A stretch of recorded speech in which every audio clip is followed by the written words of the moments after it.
Ganjing world, a bright. Welcome to NTD Newsroom. I'm Don Ma. The U.S. is not rushing trade deals ahead of the August 1st deadline. That's according to Treasury Secretary Scott Bessent, plus what he says about trade talks with China. 2 illegal immigrants are now in custody for their alleged involvement in the shooting of a Customs and Border Patrol officer. Jason Blair has the details. An Ecuadorian gang leader is set to appear in U.S. federal court. He faces charges of international drug and weapons trafficking. Attorneys for Harvard and the Justice Department went head-to-head today at a hearing where they asked a federal judge to make a final ruling on a $2 billion funding freeze. Alaska Airlines resumes flights after grounding its entire fleet. The carrier says a hardware failure at a data center is to blame. What are the concerns of allowing Nvidia's H20 chips to be exported to China? What applications can China use the chips for? We talked to a military analyst. Russia and Ukraine keep attacking each other. Civilians on both sides are suffering from the incoming attacks.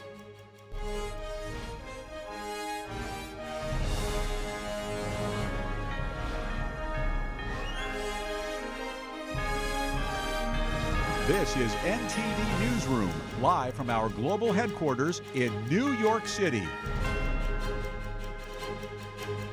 Good afternoon, and thanks for joining us. Attorneys for Harvard University argued before a federal judge today that the Trump administration's freeze on $2 billion in research funding is unlawful. The school and the Justice Department appeared before U.S. District Judge Allison Burroughs. The university's lawyers specifically asked in a court filing that Burroughs be assigned to this case because of her involvement in a related case. They argued today that the freeze in part puts the university's medical, scientific, and technological research at risk, and that it violates their speech rights under the First Amendment.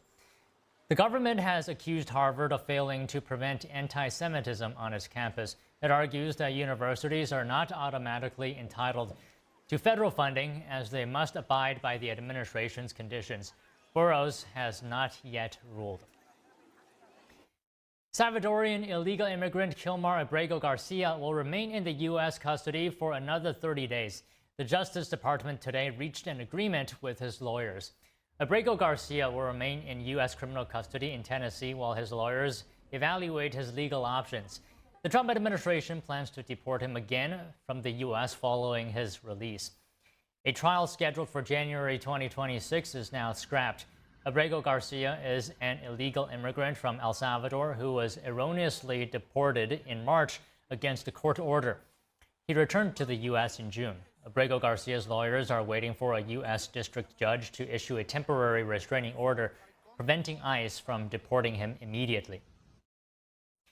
The acting head of Immigration and Customs Enforcement says his agency is ramping up enforcement not just on illegal immigrants, but also on the American companies that hire them. Speaking on CBS Face the Nation.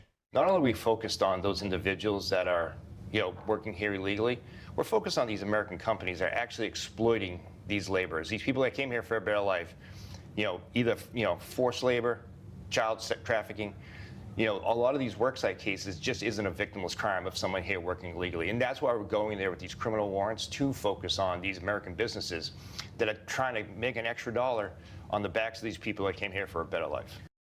Acting ICE Director Todd Lyons made those comments yesterday. Meanwhile, Los Angeles Mayor Karen Bass yesterday criticized the Trump administration for allowing ICE agents to wear masks during operations. Bass says it undermines accountability and sends the wrong message to local law enforcement. The LA mayor argued that LAPD officers identify themselves openly and don't use masks.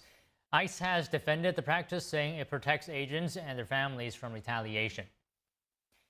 An off-duty Border Patrol agent is recovering in the hospital after being shot in New York City on Saturday. Authorities say one of the suspects is an illegal immigrant with a criminal history. Homeland Security Secretary Kristi Noem and Border Czar Tom Homan were among the officials who provided more details this morning. One of the suspected attackers, the one that was injured, his name is Miguel Francisco Mora Nunez, a Dominican national that was entering into this country illegally back in 2023. He was then released back into this country by the Biden administration. Miguel Francisco Mora Nunez is and has a rap sheet that is a mile long. He was arrested. He was charged with grand larceny and also assault. The state of Massachusetts has an active warrant out for him for armed robbery with a firearm. He also has many other charges against him, such as kidnapping and witness intimidation. There's absolutely zero reason that someone who is scum of the earth like this should be running loose on the streets of New York City. Every sanctuary city is unsafe. I'll say it again, sanctuary cities are sanctuaries for criminals. And I'm going to work very hard for Secretary Noem to keep President Trump's promise and his commitment several weeks ago that sanctuary cities are now our priority. We're going to flood the zone. Noem added that the suspect had previously been arrested 4 times in New York City. The incident happened just before midnight on Saturday in Fort Washington Park in Upper Manhattan. Authorities say the off-duty agent was sitting under the George Washington Bridge when the suspect approached him. Police say the man pulled out a gun. The off-duty officer realized he was being robbed and pulled his own weapon. A shootout ensued. Authorities say the officer was hit in the face and arm. The suspect was shot in the leg and groin and later showed up at a Bronx hospital. The August 1st deadline for tariffs on imports to the U.S. is less than 2 weeks away. Commerce Secretary Howard Lutnick expressed confidence yesterday that the United States can still secure a trade deal with the European Union. NTD's Daniel Monahan reports on the latest negotiations and public opinion on the economy from a recent poll. Howard Lutnick said he had just gotten off the phone with European trade negotiators, and there was plenty of room for agreement, speaking on Sunday to CBS's Face the Nation. Look, the president and the European Union, these are the 2 biggest trading partners in the world talking to each other. We'll get a deal done.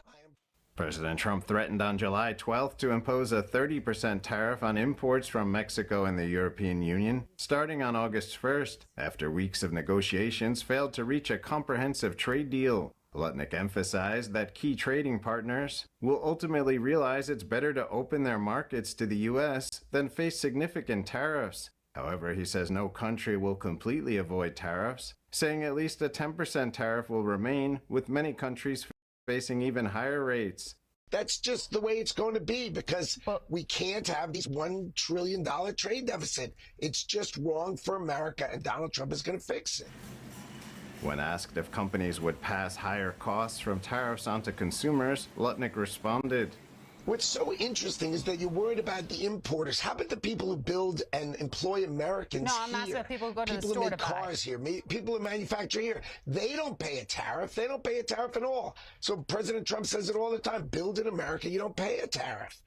A new poll CBS released on Sunday says public opinion on the Trump administration's tariff agenda has been mixed. Roughly 61% of respondents said the administration is putting too much focus on levying tariffs on trading partners, while 70% said it's not putting enough focus on lowering prices. Overall, 60% said they oppose the new tariffs on imports, while 40% say they support the duties. Lutnick shrugged off the poll findings. Oh, they're going to love the deals that President Trump and I are doing. I mean, they're just going to love them. Farmers, ranchers, fishermen. This is going to be, the next 2 weeks are going to be weeks for the record books. President Trump is going to deliver for the American people. South Korea is also taking notice of the upcoming August 1st deadline. Authorities say the country's national security advisor is in Washington. The trip comes just 2 weeks after his last visit to Washington for talks on tariffs and security. There were no immediate details on who he was planning to meet. Trump earlier this month said he planned to impose a 25% tariff on South Korea from August 1st. Meanwhile, Japan's top negotiator said Saturday he will visit the United States soon to continue trade talks. Tokyo is hoping to reach a deal to avert a 25% tariff. Prime Minister Shigeru Ishiba's ruling coalition failed on Monday to secure a majority in the 248-seat upper house in a crucial parliamentary election. The results further shake the stability of Ishiba's government as Japan faces challenges such as rising prices and U.S. tariffs. Daniel Monahan, NTD News. Commerce Secretary Lutnick said yesterday that President Trump will renegotiate the United States-Mexico-Canada agreement next year. The USMCA was enacted during Trump's first term in July 2020, replacing the North American Free Trade Agreement. The agreement requires that 75% of automobile components be made in the United States, Mexico, or Canada for a vehicle to qualify for tariff-free treatment. The trade agreement also mandates that up to 45% of parts and components be made by workers earning at least $16 per hour. It also includes a provision requiring the three nations to review the deal every 6 years from its enactment. Lutnick said yesterday it would make perfect sense for Trump to renegotiate the deal as part of an effort to protect U.S. workers. Treasury Secretary Scott Bessent says the Trump administration is more concerned with the quality of trade agreements rather than their timing. Bessent spoke to CNBC in an interview this morning. He said President Trump will decide whether the August deadline could be extended for countries engaged in productive talks. On China, he said there would be talks in the very near future. Take a listen. We're not going to rush for the sake of doing deals. We'll see what the president wants to do, but again, if we somehow boomerang back to the August 1st tariffs, I would think that a higher tariff level will put more pressure on those countries to come with better agreements. What's the latest on China? Joe, we're going to be engaging in talks in the very near future, and the talks are in a very good place. We had a meeting in Geneva, a meeting in London, and I think trade is in a good place, and I think now we can start talking about other things. You know, the Chinese, unfortunately, are very large purchasers of sanctioned Iranian oil, sanctioned Russian oil. So we could start discussing that. We could also discuss the elephant in the room, which is this great rebalancing that the Chinese need to do. Bessent told CNBC he would encourage Europe to follow the U.S. if it implements secondary tariffs on Russia. On Japan, Bessent said the administration was less concerned with its domestic politics than with getting the best deal for Americans. Secretary of Defense Pete Hegseth welcomed the president of the Philippines, Ferdinand Marcos Jr., to the Pentagon today. Marco is in the U.S. to meet with the Trump administration and secure a trade deal. Here's Hegseth. Likewise. Our storied alliance has never been stronger or more essential than it is today. And together we remain committed to the Mutual Defense Treaty. And this pact extends to armed attacks on our armed forces, aircraft, or public vessels, including our Coast Guards, anywhere in the Pacific, including the South China Sea. The Philippine president will meet with Trump tomorrow. He hopes to negotiate a more favorable trade deal before the August 1st deadline. Marcos will be the first Southeast Asian leader to meet Trump in his second term. Trump has already struck trade deals with two of the Philippines' regional partners, Vietnam and Indonesia. The U.S. traded with the Philippines last year at a deficit of nearly $5 billion. The Philippines is a key U.S. ally with a strategic position in the Asia-Pacific. A record high proportion of U.S. companies in China have frozen new investment plans with tariffs and U.S.-China relations among their top concerns. And this is according to a U.S.-China Business Council survey. Joining us now to discuss is Daniel Lacalle. He's the chief economist at Tressis and author of the book Freedom or Equality. Good afternoon, Daniel. Always good to see you. So the survey apparently shows a dramatic jump in companies not choosing to invest in China, rising from 20% to 52% in just a year. So what do you think, why do you think we're seeing a record high number of U.S. companies, freezing new investment in China? Thank you, Don. There are a number of important factors, and not all of them are related to trade or tariffs. There's been a growing concern among the business community about legal and investor security in China. The risk of losing control of intellectual property, the problems of working capital, the challenges of overcapacity, copying trademark and different industrial products. All these factors are among the reasons why U.S. companies have decided to move their investments to other nations, particularly, I would say, the closer to India, for example, or other countries, no? Even closer to the United States, the so-called nearshoring. So I would say that there are three reasons. Number one is obviously that the trade agreement between the United States and China assumes that China will continue with the elevated problems that many companies find with capital controls, currency exchange controls, and lack of legal and investor security. So very few of these elements have been improved or lifted. The second is that a lot of companies are finding more let's say, profitable or at least less costly opportunities to invest in other countries in which financing and where overcapacity is not are not issues. No, and the third one is nearshoring, is trying to get supply chains closer to the final customer. So all those things are put together in something that already started prior to COVID in 2019. So, Daniel, when I was looking at this survey, maybe I perhaps thought that this was more sort of a short-term uncertainty is due to that. But from what you're hearing, it could potentially be a long-term thing where investment keeps freezing.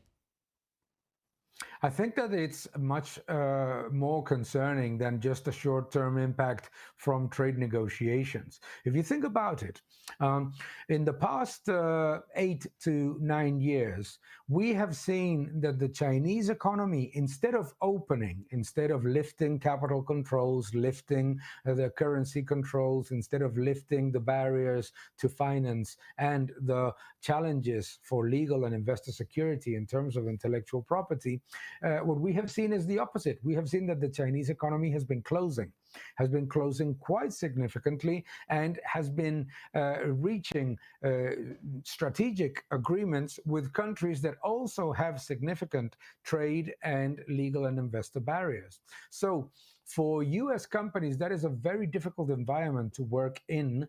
And if we add to all those factors that it is not cheap, let's say, labor and cheap cost country anymore, then all those things get together to show that it's a more long-term trend than a short-term impact from a trade negotiation. So you mentioned the economy. Actually, the survey also talks about deflation in a number of sectors.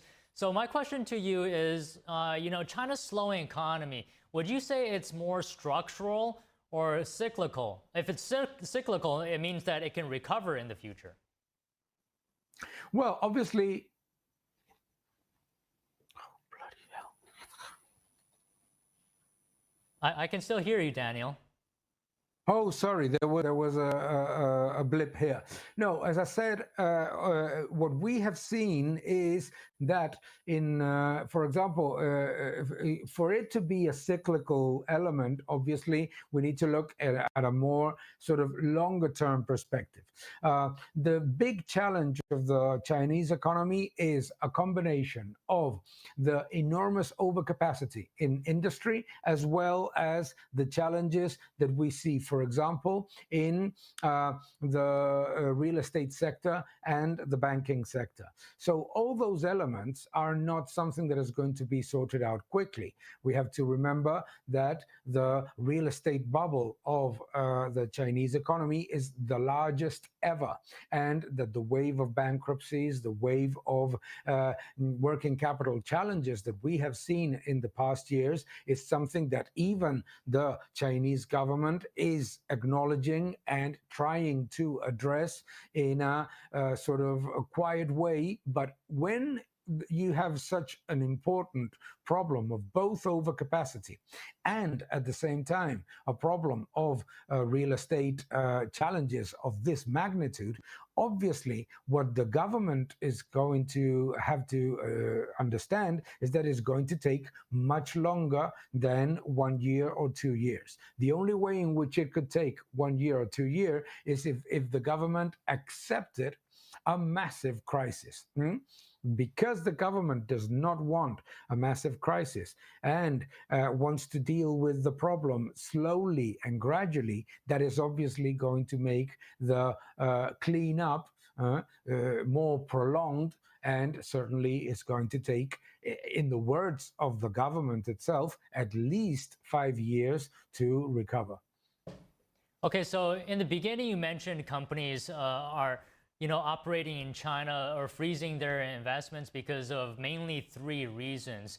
So keeping that in mind, in the survey, it said nearly all respondents say their China operations are still vital to their global competitiveness. So can you talk to us about this sort of opposing forces where companies are concerned on one hand, and on the other hand, they're saying they still need this market?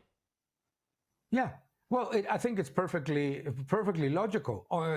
Supply chains are becoming more complex, and the concept of nearshoring and the concept of getting as much as possible of the supply chain as close to the final market as possible remains. Therefore, China is an important market, and therefore investment in China is going to remain, but not as the sort of central point for the rest of the world, you see? So it's basically China will continue to be a headquarter for investment that in order to address the needs of customers in China, Hong Kong, and probably the neighboring countries in Asia. And at the same time, many of these companies, because of all those challenges, are going to prefer to move a significant part of their manufacturing elsewhere, closer to the rest of customers. So instead of having all of the supply chain within China and then exported to the world, is basically disaggregating the supply chain and making it more flexible and more complex. Okay, I'll just end today's conversation with this question. Do you think there is room for mutual economic benefit between the 2 countries, that is China and the United States, under the current Chinese communist regime? It is a challenge, but it can be, there can be a compromise, but it's obviously going to continue to be a challenge because of the elements that I mentioned prior: capital controls, currency controls, legal and investor security. The United States is used to working with countries in which legal and investor security are fully independent from the government, in which there is private property and intellectual property rights that are fully committed and fully respected, and in which there is free and open markets. Those things are very challenging, and the reason why the Chinese government has accepted higher tariffs than many would have thought a few months ago is because it prefers to keep those barriers than to lift them and then not have those tariffs. Well, all right, Daniel, it's always good to talk to you. Thanks again. Thank you very much. Coming up, Alaska Airlines resumes flights after grounding its entire fleet. The carrier says a hardware failure at a data center is to blame. We have that and more after the break.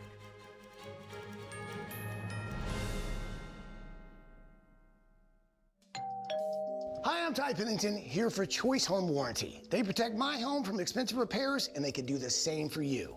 No matter if it's your refrigerator, plumbing, or more than 20 other home systems and appliances, Choice Home Warranty has saved millions of homeowners a whole lot of money.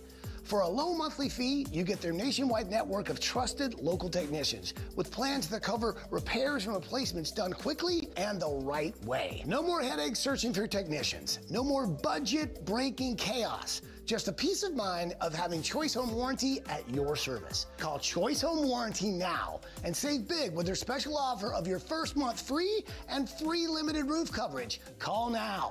Call Choice Home Warranty for your free personalized quote and to get your first month free. Call in the next 5 minutes, and as our special offer, you'll receive free limited roof coverage. Call now to lock in your rate and save big. Call 800-210-6422, 800-210-6422.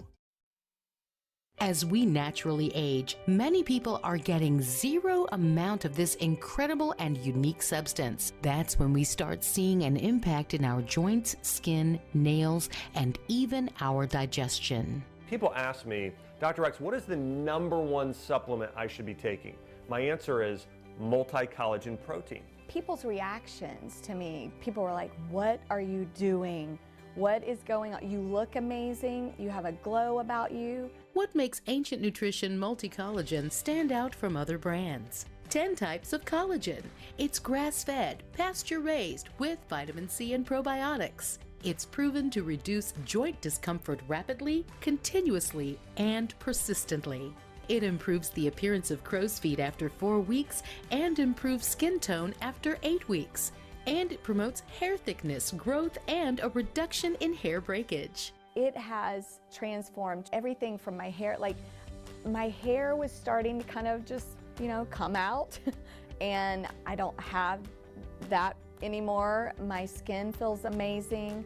Call the number on your screen and find out how to get a free bottle when you order, plus free shipping and our 30-day money-back guarantee. And as a bonus, we will include Dr. Josh Axe and Jordan Rubin's revolutionary book, Multi-Collagen Makeover, free with your order, plus free shipping and free returns. I have implicit trust in Dr. Axe because the plan worked.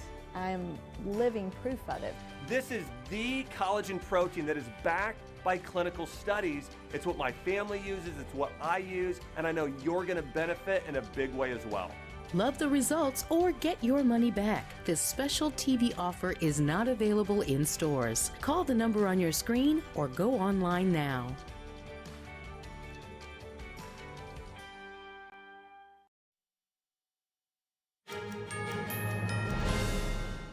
Texas lawmakers are meeting today for a special session. They'll consider laws to redraw congressional maps. The Department of Justice previously warned of unconstitutional districts. Republicans are hopeful the changes will yield 5 more Republican seats in the U.S. House. NTD's Melina Weisskopf reports. Lawmakers in Texas will convene today for a special session with 2 priorities: addressing the recent flooding and redrawing congressional districts. 3 seats currently held by Democrats are under scrutiny for being turned into so-called coalition districts, where minority groups are combined. Now Republicans plan to redraw congressional maps, hoping the changes will give them more seats in Congress. But 5, I think we get 5, and there could be some other states. We're going to get another 3 or 4 or 5 in addition. Texas would be the biggest one. The DOJ previously sent a letter to Texas officials calling on them to rectify racially gerrymandered districts.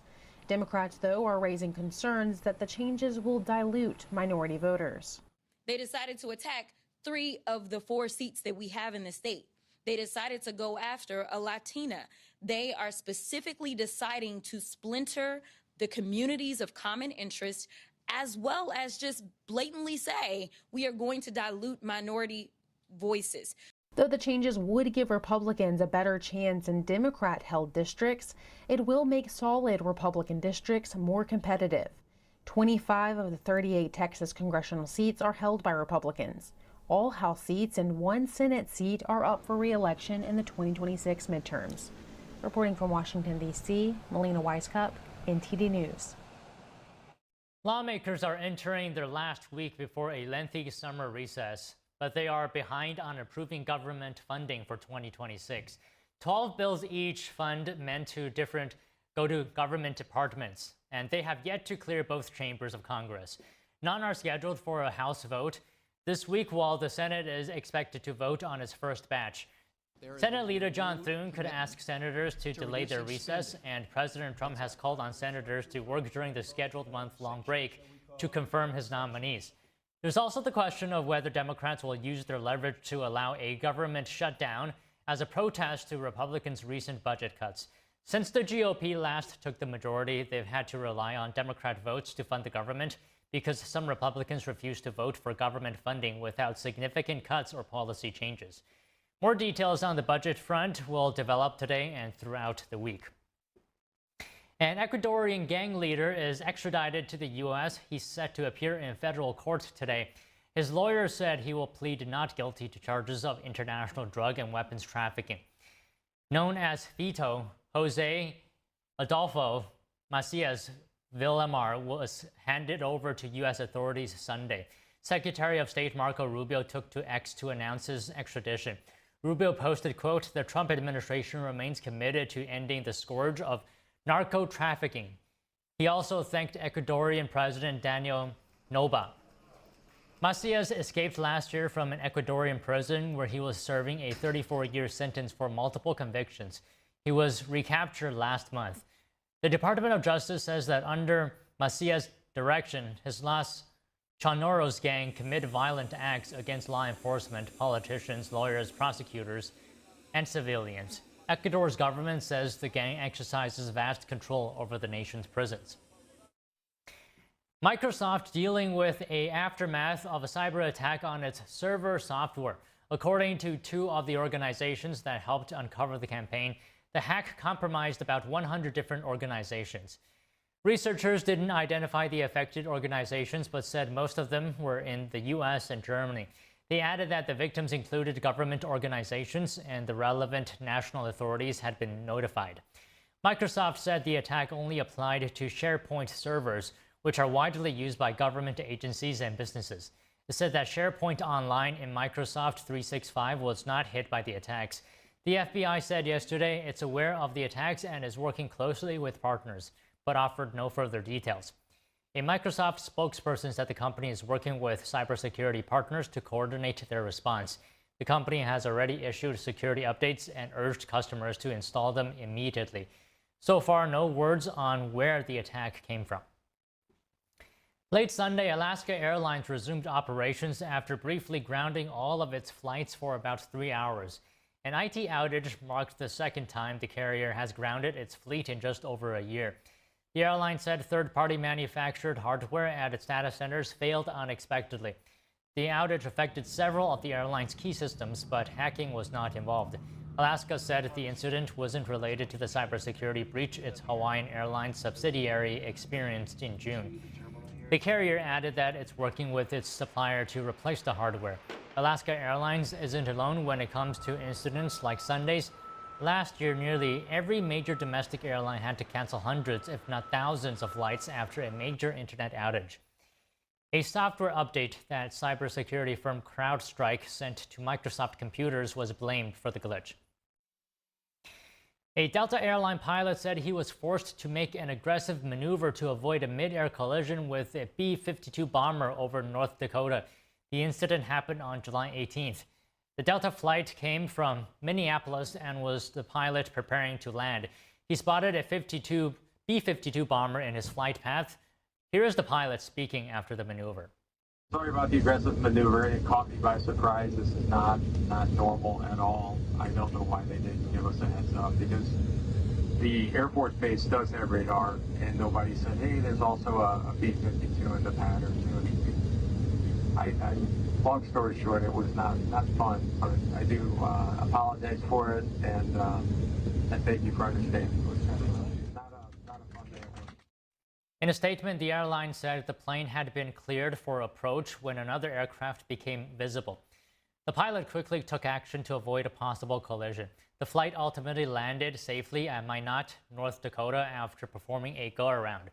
The incident is under investigation by the airline. It comes nearly after 6 months an American Airlines regional jet collided with a military helicopter near Reagan National Airport outside Washington, D.C. 64 people on the plane and 3 people in the helicopter died in the January crash. Treasury Secretary Scott Bessent is advocating for an institutional review of the Federal Reserve. Bessent cited what he called fear-mongering over tariffs, despite the lack of impact on inflation. He's expected to give a keynote speech at the central bank this evening, kicking off a regulatory conference. Trump has repeatedly urged Powell to deliver interest rate cuts, but Powell has warned a premature cut could worsen inflation and ultimately raise borrowing costs. Trump is also taking aim at a $2.5 billion renovation at the Fed's headquarters, calling it wasteful. Powell defended the project, saying it includes major safety upgrades and the removal of hazardous materials. President Trump is weighing in on professional sports. Yesterday, he urged 2 teams that recently changed their names to change them back. The president said the NFL's Washington Commanders should go back to being called the Washington Redskins, and baseball's Cleveland Guardians should change their name back to the Cleveland Indians. Both teams changed their names years ago because their monikers were considered offensive to Native Americans. The president wrote on social media that times have changed, and he said that Native Americans support his position. Regarding the Washington Commanders, Trump said he may put a restriction on the team if they don't change back their name, adding, quote, "I won't make a deal for them to build a stadium in Washington." Coming up, what are the concerns of allowing Nvidia's H20 chips to be exported to China? What applications can China use the chips for? We talked to a military analyst. Stay tuned.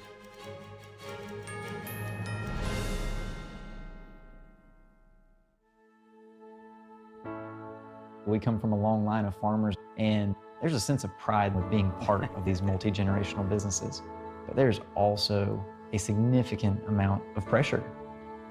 My senior year of high school, my dad made the decision this world no longer needed him in it.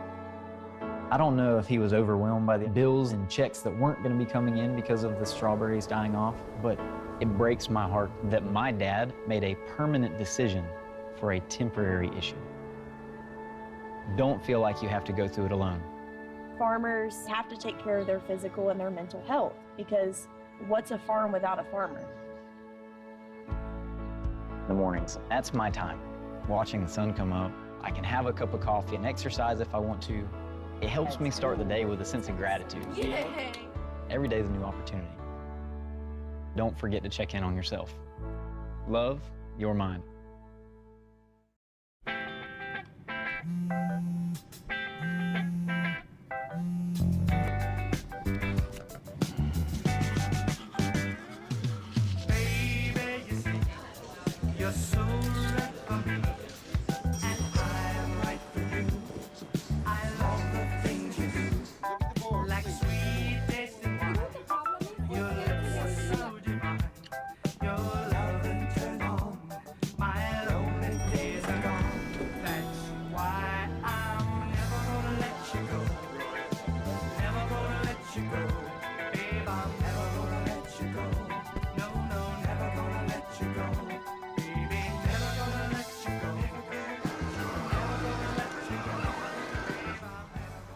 Here you go. Thank you. Thank you.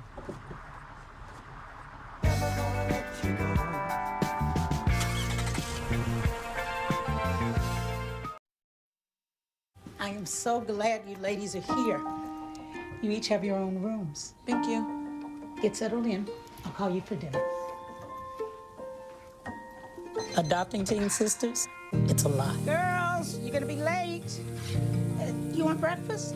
No thanks, we're good. They're always in their own world. What'd you get there? Twice the work. Twice the surprises. Just try it. But if you think of it that way, they're also twice as fulfilling.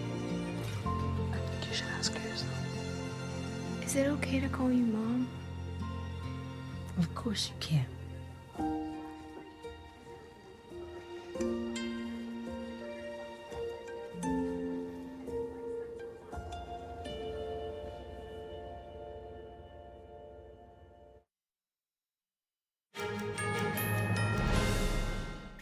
The head of a House of Representatives panel on China told the U.S. Commerce Secretary Howard Lutnick that resuming sales of Nvidia's H20 chips to China threatens to advantage Beijing's AI capability. The panel leader stepping up his criticism of the decision, saying the original ban was the right call. And joining us now to discuss this is Rick Fisher, Senior Fellow on Asian Military Affairs, International Assessment and Strategy Center, and International Military Analyst. Good afternoon, Rick. So my first question to you is, what are the concerns, actually, of allowing Nvidia's H20 chips to be exported to China, you know, in the context of AI model training, but not limited to that? Thanks for having me. NVIDIA chips, specialized chips that are essential for artificial intelligence computing platforms, are in great demand in China. the Chinese military, the People's Liberation Army, is making an enormous effort, conducting enormous investments in trying to leverage artificial intelligence in practically all manner of military activity, be it control of unmanned armies, navies, and air forces, to the conduct of advanced lightning speed electronic warfare, to the conduct of cyber espionage, the protection of cyber networks from American cyber espionage. Artificial intelligence platforms are going to become the means by which all militaries will either win or lose wars in the future. And the chips that NVIDIA is selling China are what make the artificial intelligence platforms work. So based on what you're saying and what I'm hearing, can I assume that this allowing the chip to be shipped to China, exported to China, that's going to actually help China's military? Is it correct to say that? Well, yes, it is correct to say that. However, what the company, NVIDIA, like many other companies engaged in both cooperation and competition with China are facing is they lose if they don't have the ability to export their products to China. Their ability to export products funds their ability to make their next generation product, to stay competitive. The company wants to win back market share that it has lost, especially over the last year. But by doing so, NVIDIA, as many other Western and American companies, they are selling products to China that China basically automatically applies to military ends. China has taken open source large learning platforms or AI platforms made by Meta and has applied them to military tasks against our rules. There's really little way to stop China from using NVIDIA's chips for military purposes. But if we stop NVIDIA as a company, a major American company, will suffer. My solution is that we simply have to try to devise a way to equalize the pain amongst all Western exporters to China. And to do that, we need to revive a Cold War institution called COCOM, which stands for the Coordinating Committee for Multilateral Export Controls. Once all Western countries, all democracies, allied democracies, are applying the same standards, the same restrictions to their high-tech exports to China, then the burden, or pain, if you will, is at least being shared. And the result of restricting China's advance militarily is the outcome. That's very interesting that I've never actually heard this at this point where the American company actually needs China in order to develop more advanced AI chips. That's very fascinating. How important would you say is maintaining AI dominance in this AI arms race? Essential.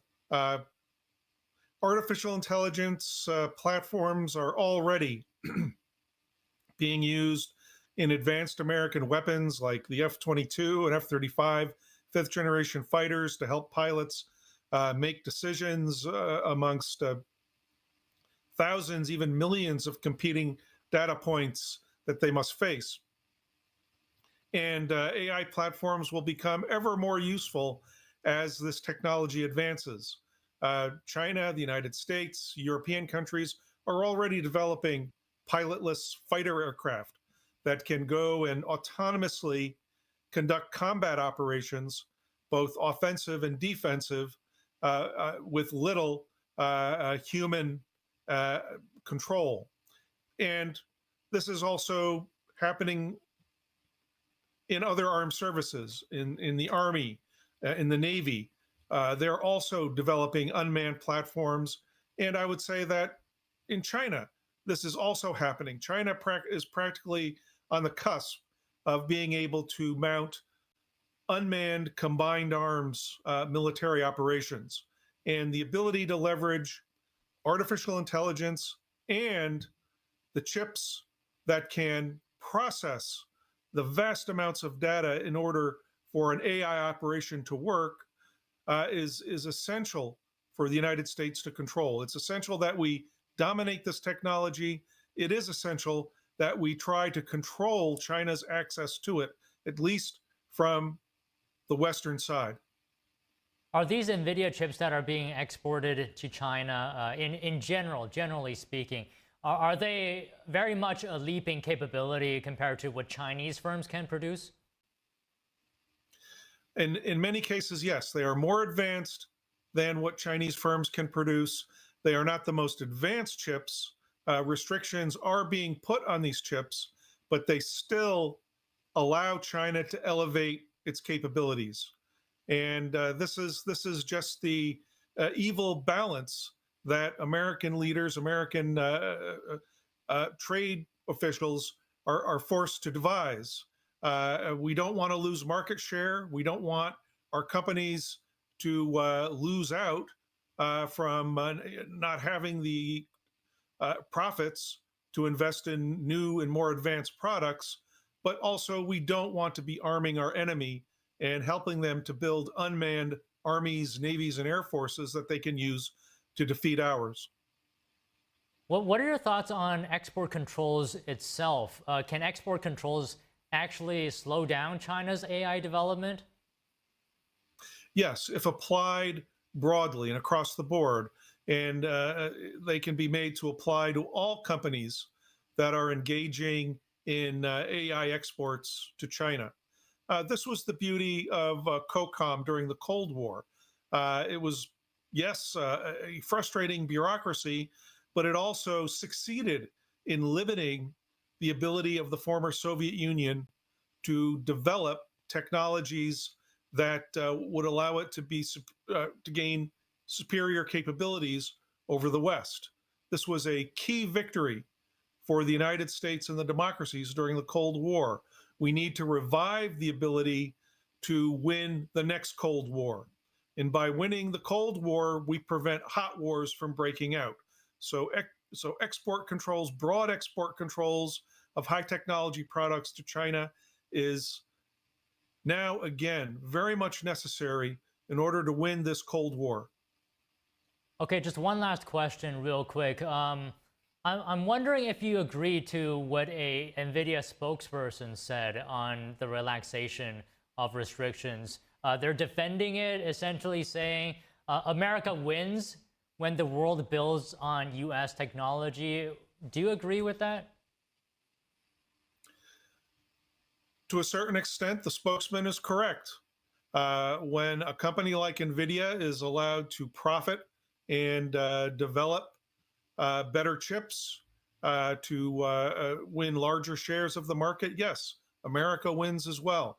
But when China is able to exploit these products and build weapons that can defeat American weapons, well, no, we're losers.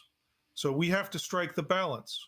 We have to, yes, ensure that our companies can profit and remain ahead technologically, but we also have to find new ways to prevent China from exploiting our technology, stealing our technology, and winning all the arms races. And we're not doing that. And my suggestion is that by reviving a bureaucracy like COCOM that can apply restrictions in all questionable areas broadly and equally amongst all of the allied democracies, then we will have a much better chance of limiting China's ability to exploit artificial intelligence technologies and thousands of other technologies to win arms races. Well, all right, Rick, well said. Thank you so much for your time today. Thank you. Coming up, thousands march for freedom in New York City's Chinatown, shedding light on the Chinese Communist Party's repression within and far beyond its borders. We have that and more after the break.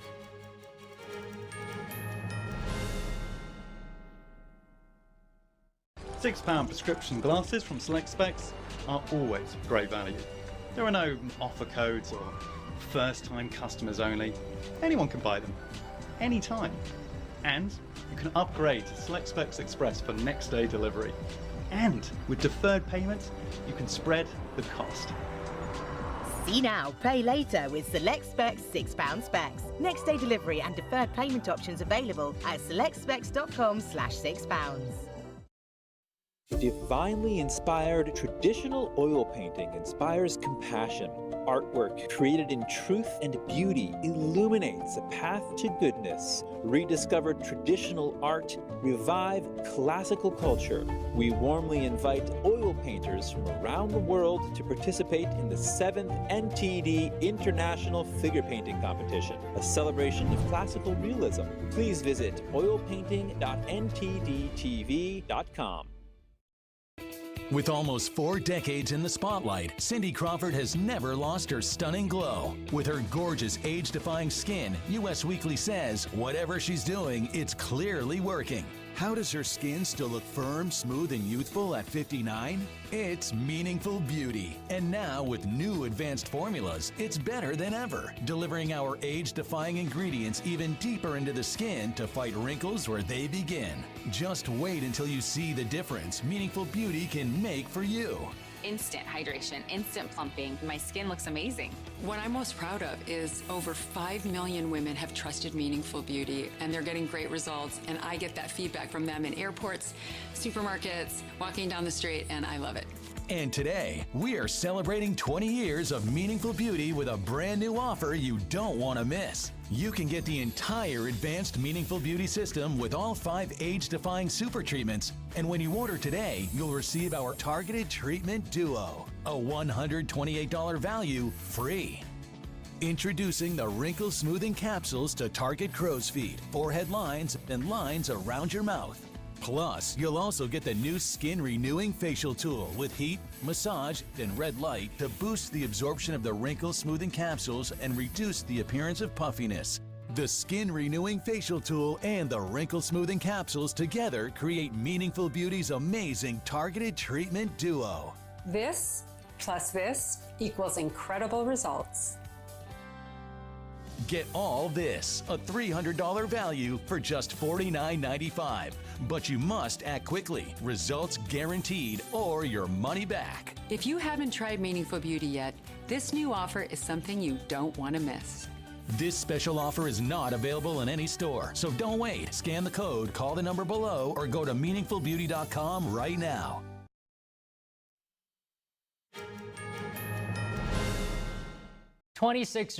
Six years ago yesterday, July 20th, the Chinese Communist Party launched a campaign to eliminate a spiritual meditation system called Falun Gong. Since then, practitioners of the discipline have been speaking up for human rights on the global stage by sharing the principles of truthfulness, compassion, and forbearance. In New York's Chinatown, Shenyun Performing Arts joined 2,000 people at a parade calling for an end to the persecution. Shenyun's artists shared with us how the Chinese regime is now targeting them right here in America. NTD's Stefania Cox was there at the parade. Let's take a look. In the heart of New York's Chinatown, thousands marched to mark 26 years since the Chinese Communist Party launched a violent campaign to eradicate Falun Gong, also known as Falun Dafa, a peaceful spiritual discipline based on the principles of truthfulness, compassion, and forbearance.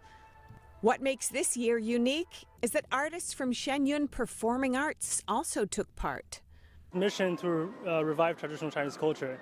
For me as a Chinese person, I think it's very meaningful. And at the same time, I'm a Falun Gong practitioner, and the persecution that has been going on for almost 26 years, right? It's 26 years today. I think it is my duty, to let people know about this persecution through my art, and I think this is my meaning of life, and I find it really worthwhile. At this time of year, Shenyun is usually busy preparing for its upcoming world tour. But recently, the Chinese regime's attacks on the group here in America have been severe. So it's been forced to come out and let the world's people know. Ever since Shenyun was founded in 2006, the Chinese Communist Party has always tried to stop us from performing, try to cancel our theater contracts, try to pressure government officials and theaters to cancel our shows, try to stop media sponsors. But the last couple of years, and the last year in particular, we've seen an escalation of this. We point directly to leaked documents that we got from China the last couple of years talking about an escalation in an attempt to crush Shenyun and crush Falun Gong more broadly, internationally, and in America in particular. Shenyun is a performing arts company based in New York. It was founded by Falun Gong practitioners and presents China's human rights abuses on stage. To try and sabotage the group's performances, Beijing has begun a campaign to send bomb threats to U.S. theaters, target the group's buses, launch propaganda campaigns, and weaponize social media and American media outlets against Shenyun. Last year, Shenyun received more than 100 bomb threats, and I think it's very concerning. This persecution is not just going on in China, it's spreading to the U.S. as well, and that's very scary because it's attacking America and its very core values. It's freedom of speech, of religion, of expression, and I think that's very concerning, so that's why we're here today too.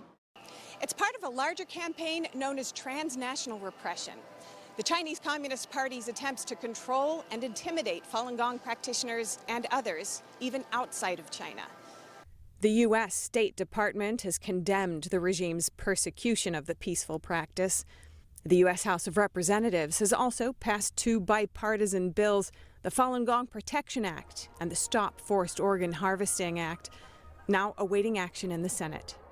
Since 1999, the CCP has tortured and killed thousands for practicing Falun Gong and used state-sanctioned organ harvesting to profit from their bodies. Oh man, I hope best for them. I just, Chinese people are beautiful, so I just hope that they have a good life here. It's an evil regime. We should do everything to act against it.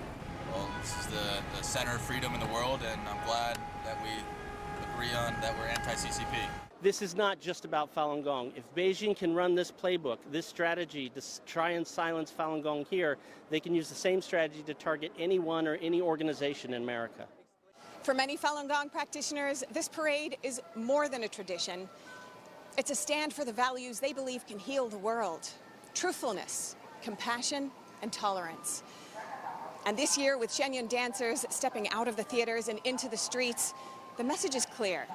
The Chinese Communist Party's repression is more than history.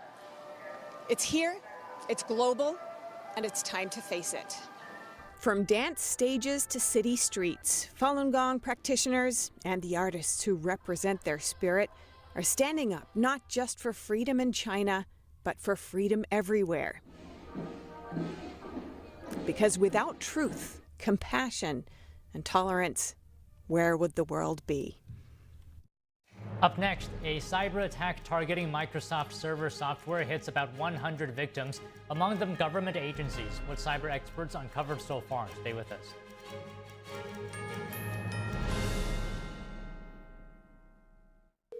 I can't get a hold of my mom. I'm sure it's nothing. I've called her 5 times. I'm sure she's fine. Is Grandma okay? Help! I've fallen and I can't get up. Don't worry, ma'am. We're sending help right now. Hello? Hello, this is Life Alert. Your mother had an emergency, and we dispatched paramedics to her home. Oh my gosh, what happened? She had a fall, but don't worry. She is safe, and the paramedics are helping her right now. Thank you. Life Alert saves a life every 11 minutes. With one simple touch of a button, Life Alert sends help immediately. Whether it's to report a fall, a medical emergency, or an intruder, Life Alert sends first responders fast. For a free brochure, call 800-382-9846. 800-382-9846. That's 800-382-9846. Kids, Kids love it. Parents trust it. Obviously. Obviously. Explore GJW Plus Kids Series and Ganjiong Campus courses led by expert educators. This is spectacular. Children will learn values like respect, responsibility, and knowledge in language, science, and more. Wow. All while having fun. Perfect. Subscribe today at GJW Plus Kids, where learning meets fun. To celebrate our newest launch, Rev 7, I'm bringing you an amazing introductory offer, plus an exclusive overstock sale.